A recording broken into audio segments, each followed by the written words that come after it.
안녕하세요. 책 읽기 전날입니다. 오늘 소개할 책은 운명을 바꾸는 신비한 징조의 비밀, 신의 비밀 징조. 지은이는 김승호, 발행은 세멘파커스입니다. 꿈에서 조상님을 만나고 산 로또가 1등 당첨이 되거나 가수가 녹음실에서 귀신을 보면 그 앨범이 반드시 성공한다는 것, 커피를 엎지르거나 그릇을 깨트린 날 유난히 일진이 사납다는 것 등이 일종의 징조라고 합니다.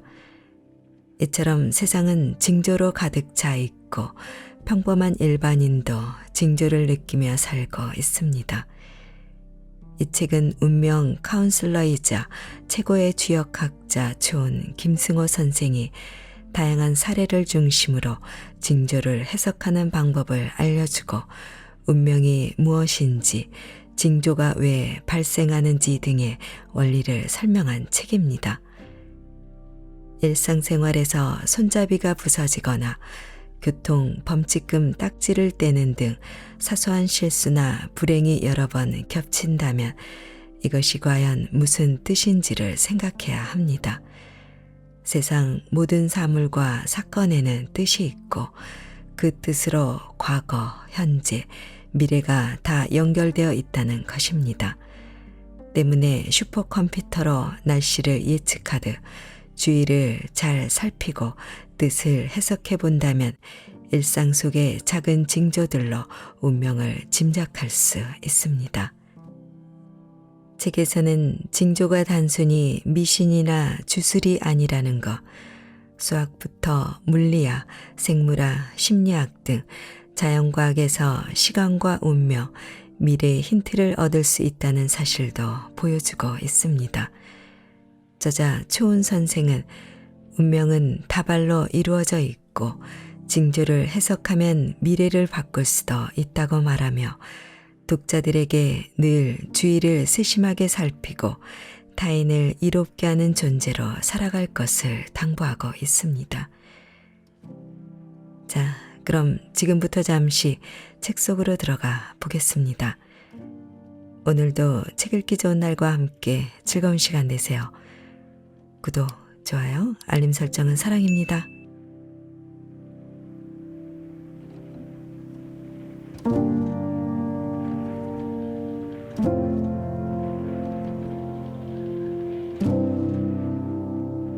점치지 말고 징조를 해석하라. 우리나라 속담에 하나를 보면 열을 안다는 말이 있다. 이는 인간의 성품에 대한 이야기인데 그 사람의 못된 행동 하나를 보면 나머지도 미루어 알 수 있다는 뜻이다. 또 그 사람의 착한 행동 하나를 보면 다른 면에서도 착할 것이라는 뜻이기도 하다. 아마 대부분 그럴 것이다. 그런데 이것을 다른 면에도 적용해 볼 수 있다. 가령 재수가 나쁜 사람은 종종 좋지 않은 일이 생기는데 그것이 바로 그 사람의 운명의 모양이라는 것이다. 이런 것을 주역에서는 징조라고 말한다. 한 가지 단서로부터 다른 사실을 짐작할 수 있을 때 그 단서를 징조라고 부른다. 왠지 알 수 없는 흉측한 일이 벌어지면 그것을 시작으로 나쁜 일이 연이어 발생할 수 있다는 뜻이기도 하다. 옛 도인들은 흔히 징조를 해석하여 앞날을 예언하기도 했다. 이는 주역에서 미래를 알아내는데 많이 쓰인다. 미래를 아는 방법은 두 가지다. 첫째는 점을 치는 것이고 둘째는 징조를 해석하는 것이다. 예를 들어 설명해 보겠다.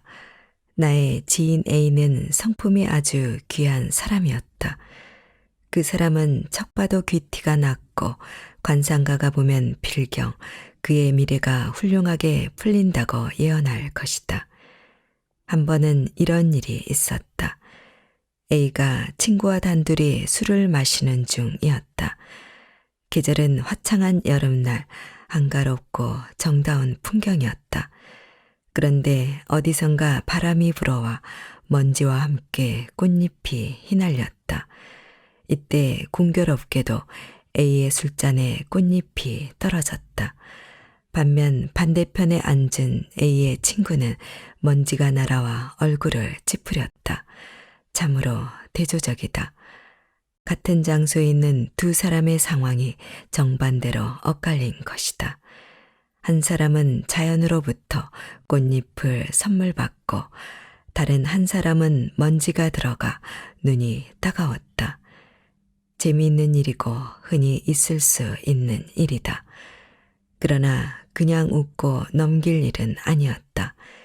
A는 며칠 후 선거에 이겨 국회의원이 되었고 친구는 언제나처럼 일이 자꾸만 꼬이고 있었다. 징조란 이런 것이다. 우연에 숨어있는 대자연의 섭리인 것이다. 여기서 잠시 점에 대해 알아보자. 흔히들 점을 본다거나 점을 친다고 말한다. 과거를 알아맞히거나 앞날의 운수 혹은 기륭을 미리 살펴보는 일이다. 점술과 점성술 같은 말을 들어보았을 것이다.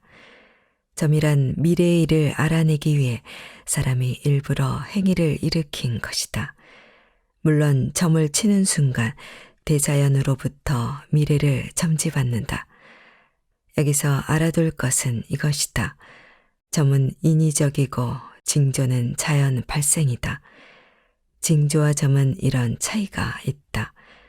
점은 인간이 하늘에 묻는 것이고 징조는 묻지 않았는데 하늘이 미래의 일을 얼핏 보여주는 것이다.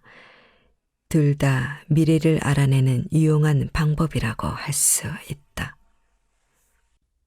우리는 종종 점을 치고 항상 징조를 받으며 살아간다. 그런데 징조에 대해서는 크게 의미를 두지 않고 그냥 그런가 보다 하고 넘어간다. 이것은 인생에서 굉장한 낭비다.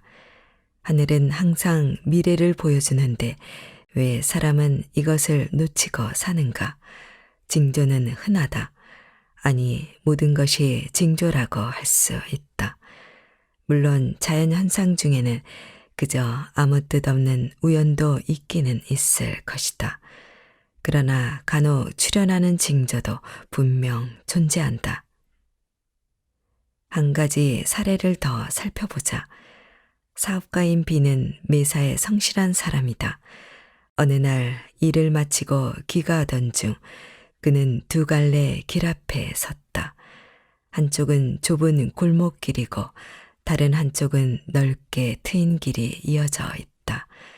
B는 항상 훤히 트인 길을 이용해 왔다. 넓고 환한 길이 좋았기 때문이다. 그런데 그날따라 B는 괜히 마음이 위축되고 새로운 길을 가보고 싶었다. 그래서 그는 평소 다니지 않던 후미진 골목길로 들어섰다. 좁은 길이었지만 한적했고 나름대로 편안함을 느꼈다. 잠깐이나마 이쪽 길로 들어서기를 잘했다고 생각했다. 특별한 의미는 없었다. 그저 집으로 가는 길이 심심하지 않기만 바랄 뿐이었다. 방금 비가 들어선 좁은 골목길은 이 동네에 이사를 온 후 처음으로 가보는 길이었다. 골목은 깨끗했다. 이제 골목길이 막 끝났고 밖으로 나서면 집이 보일 것이다. 그런데 작은 사건이 하나 벌어졌다. 비가 골목 밖으로 나서는 순간 마침 지나가는 오토바이를 만났다. 그 오토바이는 빠른 속도로 달리던 중 근처에 있는 무릉덩이를 통과했다. 거리에 사람이 없었기 때문에 조심성 없이 달렸던 것이다. B는 무심코 골목을 빠져나왔는데 이때 마침 그 오토바이가 지나가며 물을 튀겼다. B는 난데없이 물벼락을 맞았다. 오토바이가 빠르게 지나갔기 때문에 상의까지 온통 젖고 말았다. B는 벌어 소리를 지르려 했으나 오토바이는 벌써 사라지고 없었다. B는 투덜대며 집으로 들어갔다. 그나마 귀갓길이어서 다행이지 출근길이었으면 낭패를 볼 뻔했다. 비는 집으로 들어서자마자 젖은 옷을 벗었다. 왠지 기분이 안 좋았다. 마침 이 옷은 아침에 세탁소에서 찾아온 것으로 며칠 더 입을 수 있었기 때문이다. 비는 혼자 투덜거렸지만 어쩔 수 없는 일이다. 기분은 잠시 나빴지만 그리 큰일은 아니지 않은가. 그런데 다음날 아침 일이 생겼다. 계약이 성사되기 직전이었던 일이 있었는데 난데없이 연기가 된 것이다. 그리고 며칠 뒤 그 계약은 결국 무산되었다. 비는 몹시 허탈했다. 재수없는 일이 발생한 것이 오토바이 사건과 결부된 느낌도 들었다. 하지만 모든 것이 운명이었다. 비는 며칠 후에 운명을 하늘로부터 미리 예고를 받았던 것이다. 물론 비가 이렇게 생각한 것은 아니고 전문가의 입장에서 볼 때 징조는 발생했고 그것이 맞아 떨어졌을 뿐이다. 징조는 이런 식으로 나타난다. 그것이 징조인 줄도 모르고 나타나지만 사람은 경계심을 가질 겨를이 없다. 왜 그럴까? 경계심은 어떻게 가져야 하는가? 그리고 어떻게 대비해야 하는가? 이 책은 바로 이 질문에 대한 답이다. 징조가 무엇이고 왜 발생하며 어떻게 나타나는 그리고 어떤 징조가 어떤 미래를 예고하는지 징조를 어떻게 해석하는지 또 징조를 읽고 운명을 어떻게 개선할 것인지를 알아볼 것이다. 미래를 안다는 것은 누구에게나 매우 유용하고 유리하다. 그것이 여러 날 후이든 바로 잠시 후에 나타나든 각오나 대비를 할 수 있기 때문이다. 단지 징조를 알아차리기가 어려울 뿐이다. 그러니 평소의 경계를 놓지 말아야 할 것이다. 공자는 말했다. 군자는 운명을 두려워한다고 말이다. 물고기는 물에 살고 사람은 기운의 바다에 산다. 일상은 징조로 가득 차 있고 모든 사물과 사건에는 뜻이 담겨 있다. 조금만 관심을 가지면 징조가 알려주는 뜻이 보인다. 운명은 가볍게 볼 것은 아니지만 그리 두려워할 것도 아니다. 일기예보처럼 힌트를 주기 때문이다.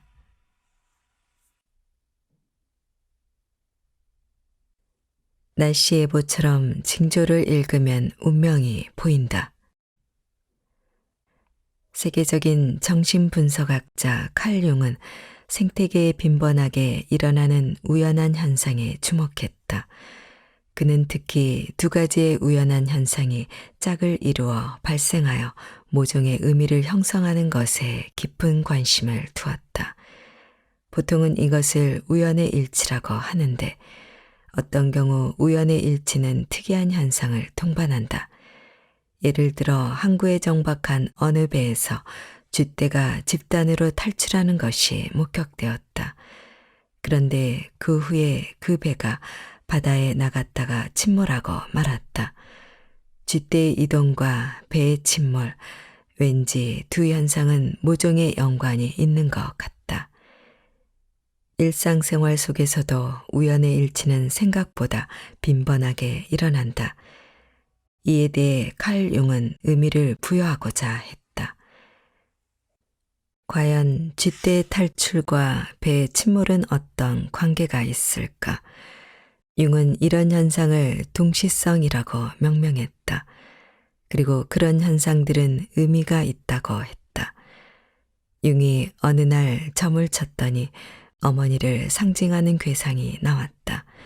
그런데 마침 그날 어떤 환자가 찾아와 어머니 문제를 호소했다. 점괘가 맞은 것이다. 점이란 과학적으로 보면 우연의 일치일 뿐이다. 그런데 그것이 후에 실제 사건과 연관성이 생긴다면 이는 동시성이라고 부를 수 있다. 융은 우연의 일치, 즉 동시성에는 분명 특별한 이유가 있다고 믿었다. 그는 후에 이 현상에 대해 깊게 연구했고 많은 과학자가 그 연구에 참여했다. 개미가 홍수가 날 지역에서 집단적으로 벗어나는 것이나 새 한 마리가 아무 이유 없이 새떼를 모아서 어디론가 이동하는 것은 우연한 현상이며 동시성이다. 학자들은 새떼가 모이는 것에 대해 궁고 본능이라고 명명했다. 사람이 모여 파티를 열고 싶어 하는 것도 이와 같은 현상이다. 그러나 생물의 심리 말고 무심한 자연현상이 짝을 이룬다는 것은 그저 생각 없이 보아 넘길 일이 아니다. 분명히 이유가 있다. 융은 그 이유가 정확히 무엇인지는 몰랐으나 우주 대자연의 동시성 현상이 빈번하다는 것은 인지했다. 융이 이런 현상에 주목한 이유는 미래를 알고자 하는 염원 때문이다. 동시성이란 시간차를 두고 일어나는 연쇄적 현상이므로 이를 알면 미래도 알 수 있을 것이다. 평원에 사는 한 인디언 할아버지는 머지않아 미국 기병대가 침략해 올 것을 알았다. 그는 필경 동시성을 느꼈을 것이다.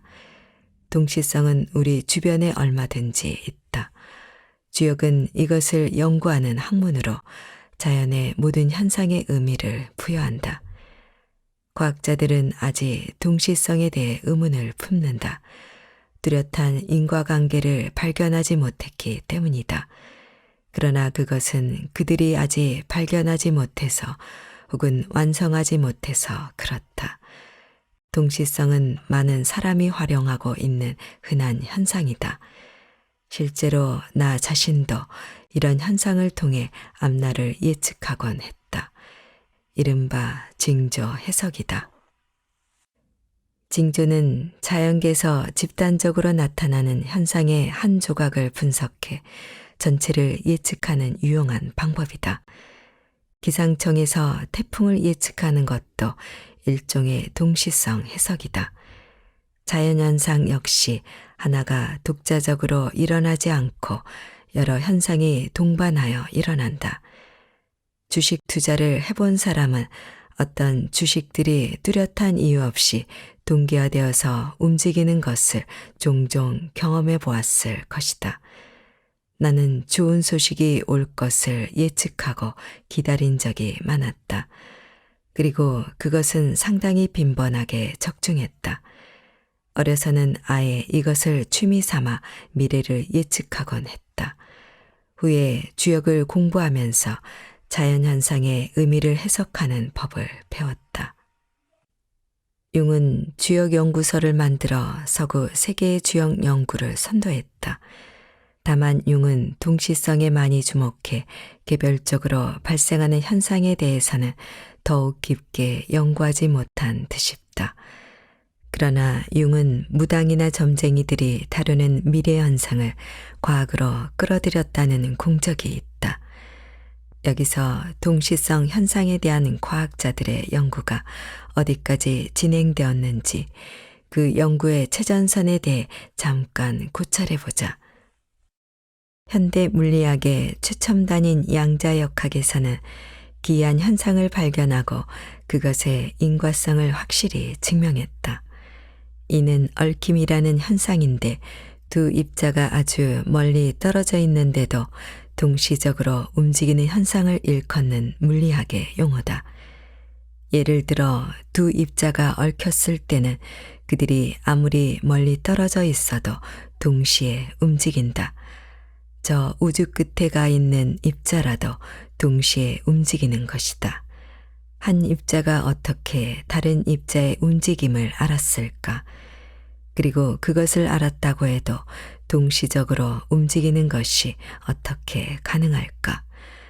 그리고 그 이유는 무엇일까? 현대과학에서 가장 신기한 현상으로 꼽히는 것이 바로 이 얽힘 현상인데 과학자들은 얽힘 현상이 일어나는 것을 미리 예측하기도 한다. 그러나 이런 현상에 대해 아직 더 많은 연구가 이루어져야 할 것이다. 우리의 생활 주변에 일어나는 일에 대해 잠깐 살펴보자. 예를 들어 어느 집안에서 얼마 전 조상의 묘자리를 옮겼다. 그랬더니 그 이후로 집안의 모든 일이 순탄하게 풀려나갔다. 이런 것이 바로 동시성이다. 또 나의 경우는 좋아하는 옷을 사 입었더니 그 후로는 금전적인 수입이 확연히 늘어났던 경험이 있다. 그 후로 나는 아예 돈이 생기게 하는 방법으로 새 옷을 사 입기도 했다. 실제로 어김없이 돈이 생겼고 이 방법을 통해 아주 빈번하게 성공했다. 그러나 이것은 막연히 경험에만 의존할 것이 아니다. 좀 더 심오하게 연구해야 할 것이다. 큰 운명도 사소한 징조로부터 시작된다. 어느 날 나는 친지의 집을 방문하기 위해 그의 차를 타고 가고 있었다. 여러 번 방문해 봐서 나 역시 그 길을 잘 알고 있었다.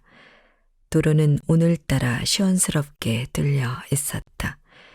이제 불과 50m를 앞두고 있었고 우회전을 하면 1분 이내에 도착할 것이다. 그런데 문제가 발생했다. 도로 공사를 하고 있어서 우회전이 안 된다는 것이다. 아쉽게 되었다. 우회전만 하면 곧바로 집에 갈 수 있는데 하는 수 없이 우리는 그 길을 지나쳐 약간 돌아가야 했다. 우회로는 공사 안내자가 지시해 주었다. 저쪽으로 조금만 돌아가면 바로 이어진다는 것이다.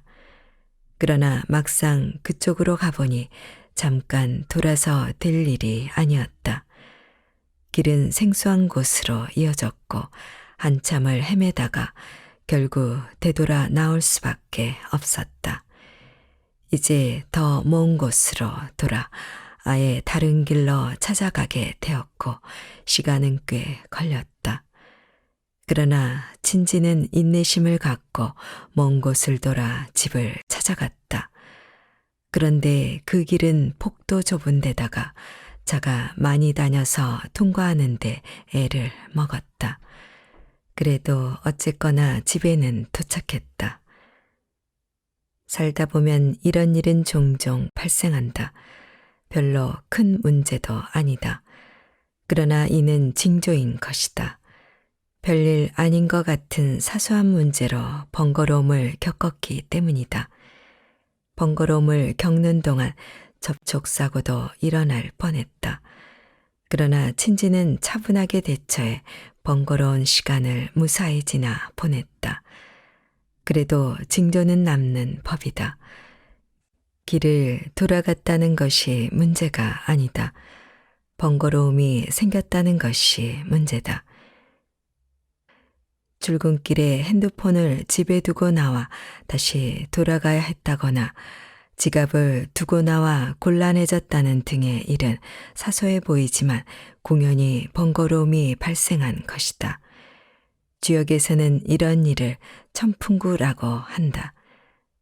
이 괴상의 뜻은 사소한 일이 사고로 이어져 큰 일이 생긴다는 뜻이다. 나는 친지에게 이 징조를 해석해 주었다. 앞으로 일주일 이상 조심해야 하고 타인과 시비가 붙거나 싸움에 연루되면 절대 안 된다고 단단히 경고해 준 것이다. 사소한 일이 순식간에 큰 사고로 연결되는 것은 무서운 일이다. 옛날에 어떤 장군이 말발굽을 잘못 끼고 전쟁터에 나갔다. 그는 얼마 못 가 말에서 떨어지고 전쟁은 패했으며 결국 그 일로 왕국이 망했다. 전설처럼 전해져 내려온 이런 얘기가 바로 천풍구에 해당한다. 진지는 나의 경고를 귀담아 듣고 며칠간 최대한 조심하며 지냈고 다행히 다른 사고는 없었다고 했다. 경고를 신경 쓰며 조심했기 때문이다. 징조는 미래에 대한 힌트를 미리 받는 것이다. 힌트를 눈치챈 사람은 미리 조심하고 방비할 수 있다. 물론 큰 징조가 나타난 이후에는 그 징조와 연관된 미래가 반드시 찾아온다. 미리 안다고 해도 어느 정도는 피해를 입게 되어 있다. 하지만 피해를 줄일 수는 있지 않은가. 진지는 징조를 잘 받아들였기 때문에 큰 사고를 면했을지도 모른다. 물론 징조가 아니었을 수도 있다. 하지만 매사에 징조를 염두에 두고 주위를 잘 살펴서 손해볼 일은 없다. 징조를 너무 심각하게 생각할 필요는 없다. 징조에 해당하는 어떤 일이 생기지 않을까 정도만 생각하면 된다. 나는 징조를 살피는 것이 습관이 되었다. 신경과민은 아니고 그저 미래를 미리 짐작하며 즐길 뿐이다. 예를 들어 나는 길을 가다가 넘어지면 몸이 다쳤는지 살피기 전에 이것이 무슨 징조인가를 잠깐 생각해 본다.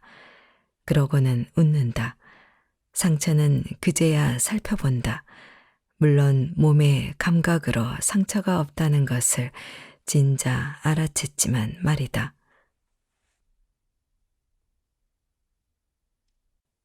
최선을 다하면 좋은 운이 오는가?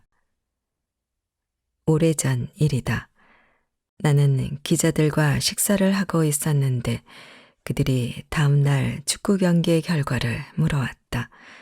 내가 주역을 공부한 사람이니 내일 경기의 결과 정도는 맞힐 수 있지 않느냐는 것이었다. 나는 한마디로 잘라 말했다. 우리나라가 질 것이라고 말이다. 상대는 남미의 축구 강자였기 때문이다.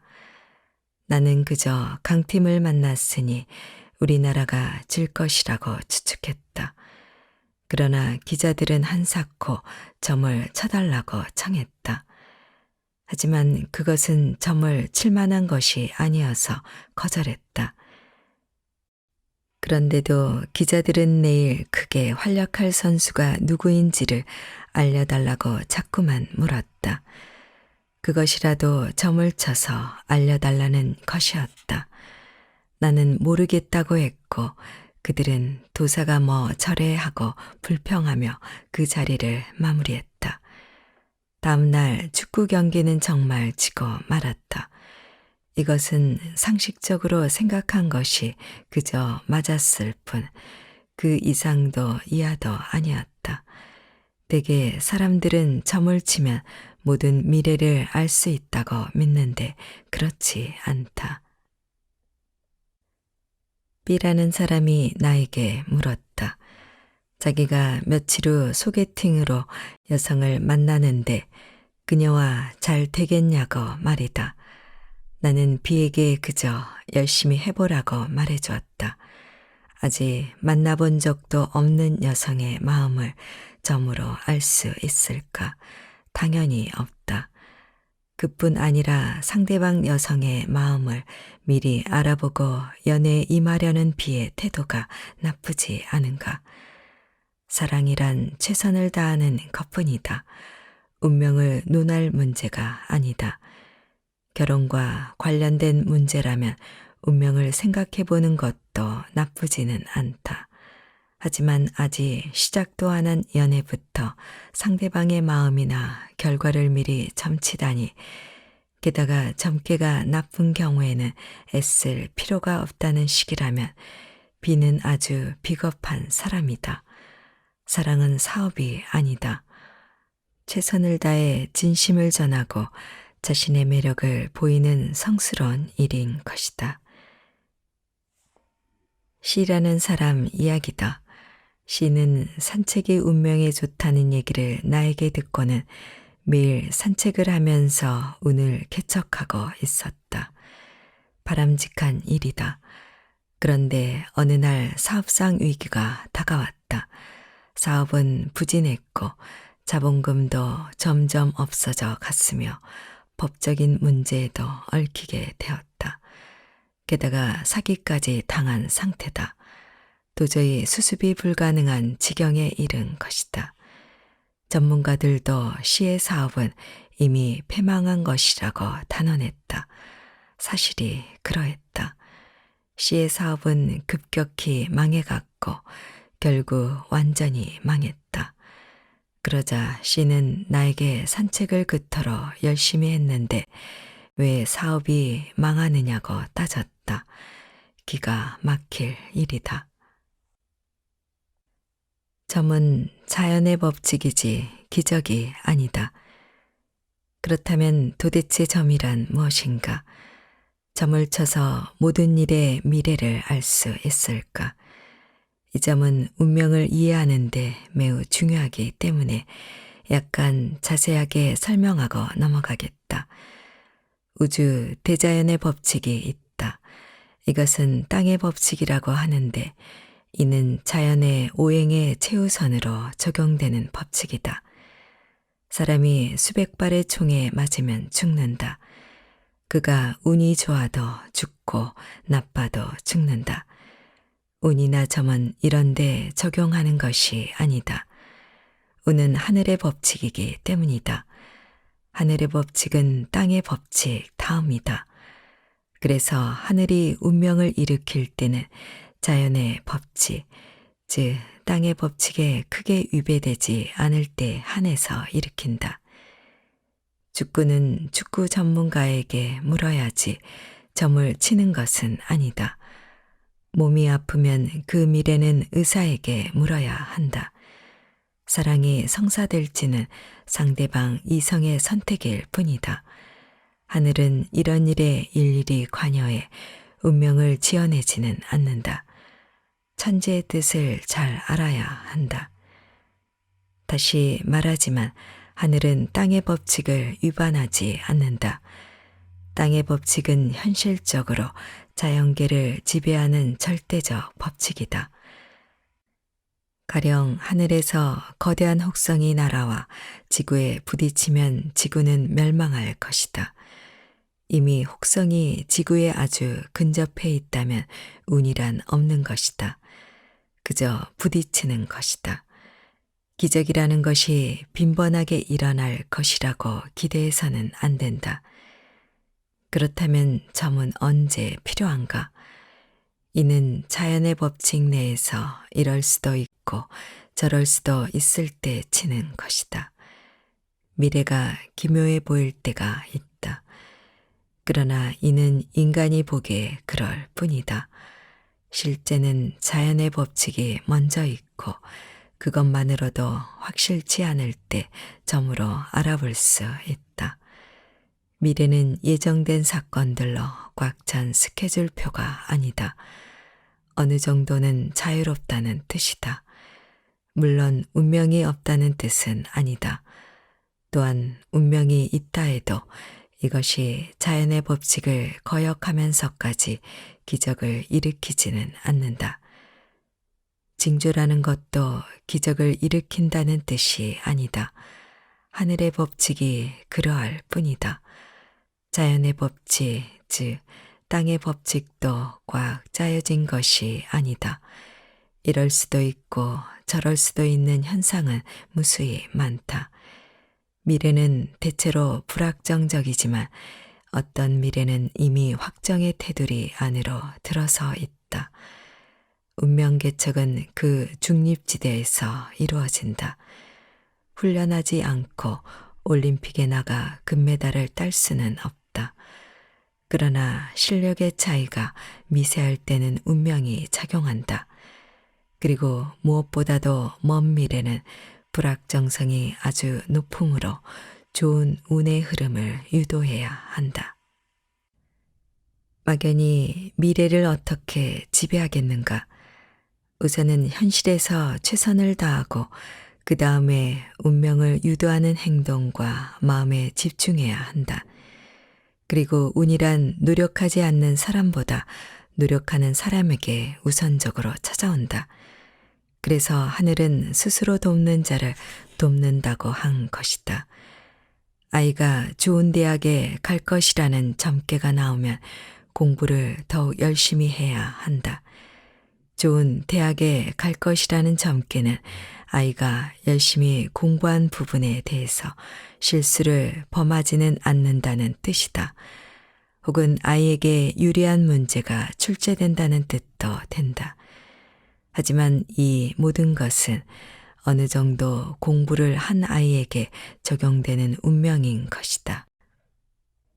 미래의 계획은 구체적으로 그리고 크게 세워야 한다. 이것은 땅의 법칙이기 때문이다. 크고 구체적인 계획을 세웠다면 그 다음에는 운이 좋아지는 행동을 찾아서 실행하면 된다. 앞서 말한 산책은 운이 좋아진다. 또 풍수가 좋은 곳으로 이사를 가면 운이 분명히 개선된다. 그러나 풍수 좋은 곳에 가서 아무 일도 안 하고 지내면 좋은 운도 무효가 된다. 운이란 멀리 있고 자연의 법칙은 가까이 있다.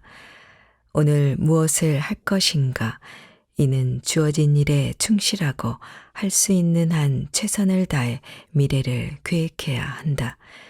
이것은 노력이다. 그리고 남은 시간에는 좋은 징조를 만나거나 만들어야 한다. 세계의 역사는 자연의 법칙을 따르고 또한 자연계에 오래전부터 내재했던 하늘의 법칙에 따른다.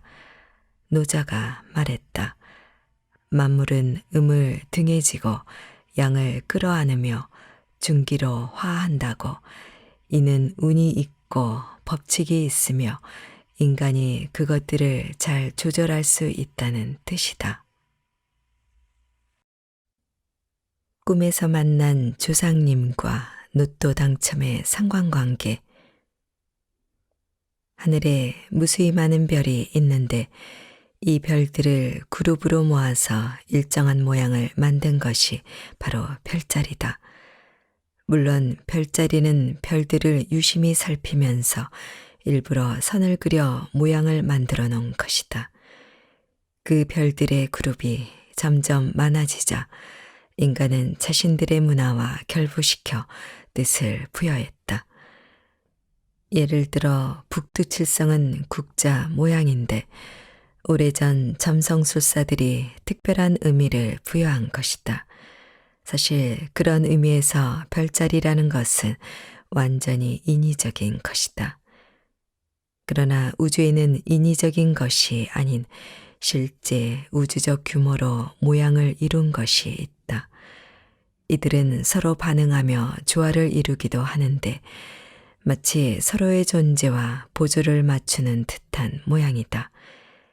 물질의 움직임은 빛의 속도보다 빠를 수 없다는 상대성의 원리에도 불구하고 이들은 마치 이웃하고 있는 것처럼 짧은 시간 안에 모양을 형성한다.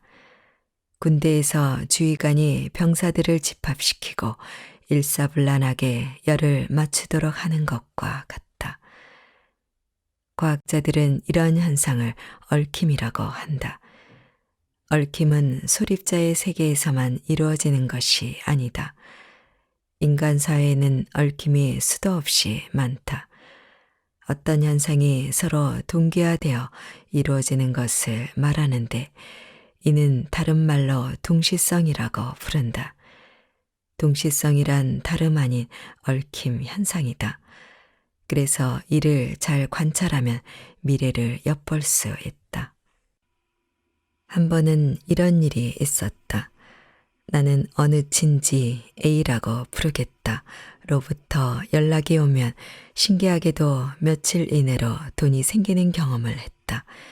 그런 일이 여러 번 반복되자 나는 A로부터 오랜만에 전화가 오면 은근히 또 돈이 생기려나 하고 기대하게 되었다. 그러고 나면 실제로 어김없이 돈이 생겼던 것이다. 반대의 경우도 있었다.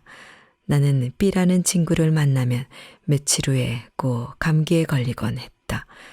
그렇다고 B에게 문제가 있느냐 하면 그것도 아니었다.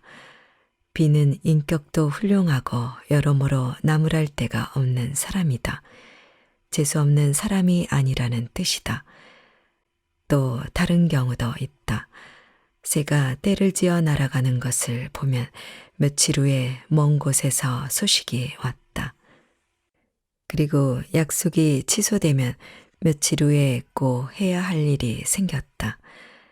이처럼 세상에는 동시에 일어나는 사건들이 참으로 많고 이는 대자연의 조화에서 기인한다. 자연현상은 따로따로 독립적으로 일어날 수가 없기 때문에 이러한 현상이 일어난다. 모든 것은 시공간을 초월해 모양을 갖추며 일어난다. 그 모양이란 단독적으로는 만들 수 없고 두 개 이상의 얽힘으로 인해 일어나는 것이다.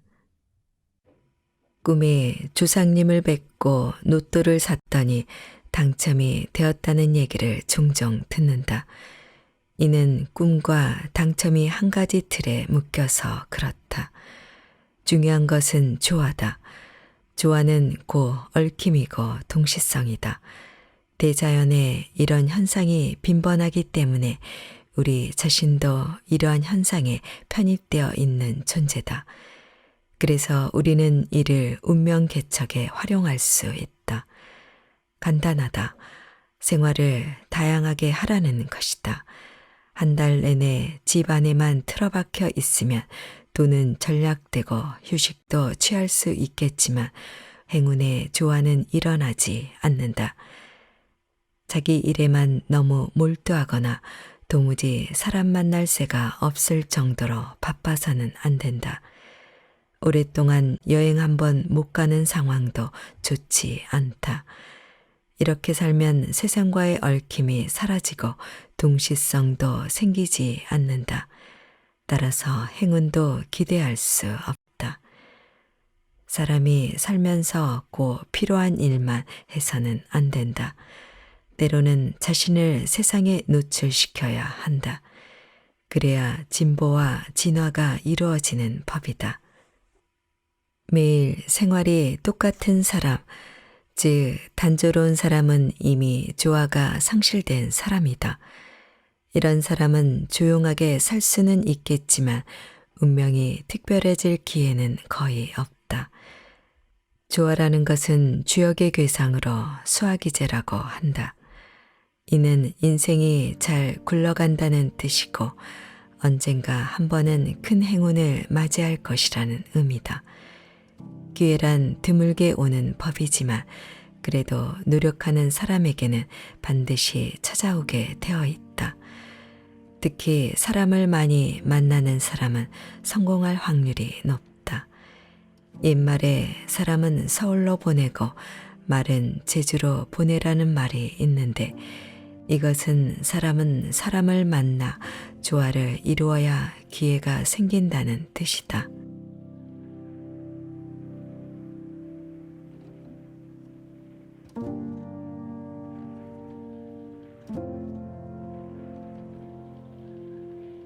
책 읽기 좋은 날 오늘은 징조를 읽으면 운명이 보인다.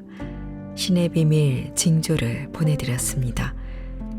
감사합니다.